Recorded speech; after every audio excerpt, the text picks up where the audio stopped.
This is Fox 19 Now. Here's a question for you. When is the right time for schools to teach sex education?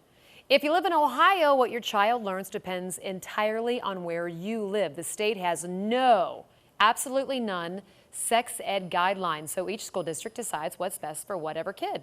Fox 19 Now investigates. Sagit Limor found some pretty much surprising differences, I guess, on where you go. Really big differences. Some school districts start in third grade, some wait till high school. Third grade's young. Third grade.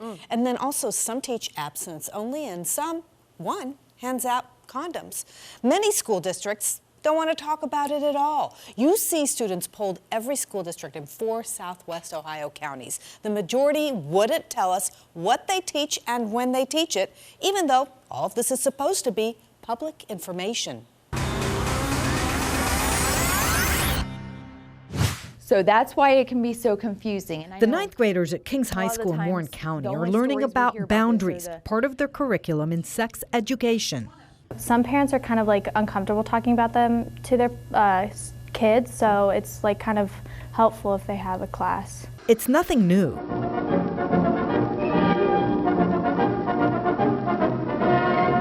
Schools have been showing videos like this one since the 1950s. Puberty? What's that? Well, that'd take a little explaining. Some schools use video to this day, like this one. Butler County's Lakota schools show 5th graders. Puberty is the name for when your body begins to change and develop. Lakota teaches it all, what's called comprehensive sex education, stressing abstinence, but teaching birth control options and communication skills. Districts like Forest Hills, on the other hand, teach abstinence only as the only morally correct option for teens. Forest Hills starts teaching kids about the body in the 3rd grade. Finneytown doesn't require sex education till 10th grade. Electronic media and journalism students at the University of Cincinnati polled all 56 school districts in Butler, Warren, Hamilton, and Claremont counties. Only 18 responded with information about their sex education curriculum. Are you surprised that so few systems even wanted to talk about their sex education policy? No. Jennifer Mooney is the director of reproductive health for Hamilton County's health department.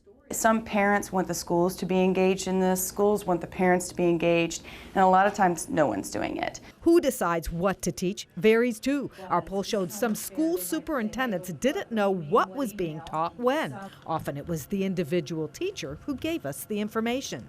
I think the right way to teach it is to present information on both sides and trust the students to make the decision on their own.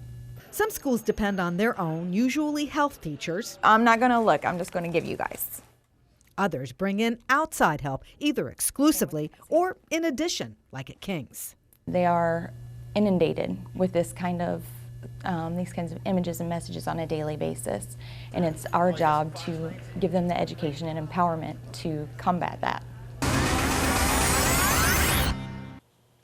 Experts told us that the lack of state guidelines creates a gap in what students learn. Now, Ohio is one of 25 states that says when you teach sex education, you must stress abstinence. Indiana does the same thing. In Kentucky, you just have to cover the topic. All right, so I got the talk at school. What about Kentucky and Indiana? Is it mandated? It's mandated in Kentucky, but not in Indiana. Now, we also have a breakdown of each of the state's requirements, and we have a map that's going to show you which schools teach what and which ones don't want to talk about it at all. All of that is on fox19now.com.